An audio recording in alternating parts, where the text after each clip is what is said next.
found the child's head had been severed. His name was Emmanuel Haro, just 7 months into this world, and now no one knows where he is. His mother said she was attacked in a parking lot, knocked unconscious. When she woke up, Emmanuel was gone. But what followed wasn't a rescue, it was a raid. Because inside the Haro home, police found something no one was prepared for. The kidnapping was a lie. The story fell apart. And what investigators uncovered behind closed doors would shatter the narrative forever. Stay with me, what comes next will haunt you. August 14th, 2025. A blistering day in Yucaipa, California. Rebecca Haro called the police from a Big Five sporting goods parking lot. She claimed she'd been struck from behind, blacked out, and her baby had been taken. A mother's worst nightmare, or so it seemed. Police rushed to respond, but there was a problem. No witnesses, no description of the suspect, no footage, no stroller,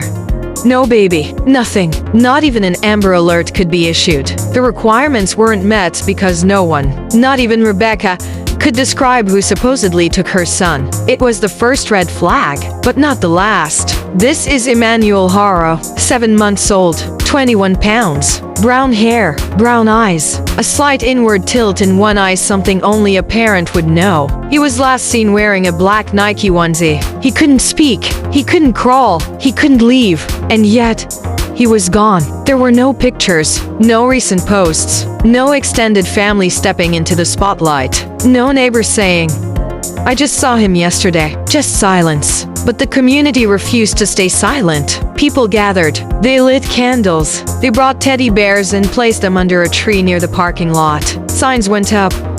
"Where is Emmanuel?" A mother at the vigil whispered, "This could have been my baby." But behind the scenes, investigators had doubts. The story wasn't holding up. The Haros weren't acting like desperate parents. They weren't crying out for help. They were retreating, dodging, withdrawing. Something was deeply wrong. And that's why I need to say this now. Don't just listen, subscribe. Right now. Do it for Emmanuel, for the babies without a voice, for the children whose names get buried in headlines. And if you won't, if you don't think it matters, then go down to the comments and tell the world why you didn't subscribe. Let that guilt sit with you, because we're only at the beginning. And what comes next, you won't be ready for it. August 15th.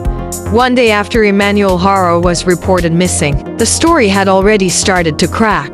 By August 16th, investigators were no longer searching for a kidnapper. They were searching for the truth. K9 units were brought in. Surveillance footage from Yucaipa and Cabazon was pulled and reviewed frame by frame. Detectives were looking for any trace of the baby, or any sign that he had even been at the scene. Nothing. But the injuries didn't match the narrative. The location didn't match the timeline.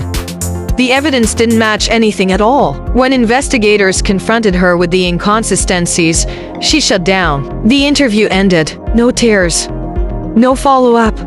Just silence. Meanwhile, the father Jake Haro had his own history. In twisting, after Rebecca Haro claimed her baby was kidnapped. That's when everything collapsed. Detectives from homicide and specialized enforcement surrounded the Haro home in Cabazon. By that afternoon, both parents Jake and Rebecca Haro were placed in handcuffs, charged under California Penal Code 187, murder. And still, there was have melted down to stubs. The teddy bears, our son, bleached, rain-soaked, and fading. But anyone who might know the truth. As of now, Jake and Rebecca Haro are being held without bail. No verdict has been reached. No trial date has been announced. But charges this serious don't fade quietly. Murder, filing a false police report, obstruction, possibly worse. Prosecutors are building their case, layering the timeline, the forensic data, the fabricated kidnapping, and Jake's prior child cruelty conviction. There is no room for reasonable doubt when a baby disappears under a mountain of lies. And yet, the questions haven't stopped either. Did anyone else in the family know about Emmanuel? Why were there no baby photos shared? Why did no relative step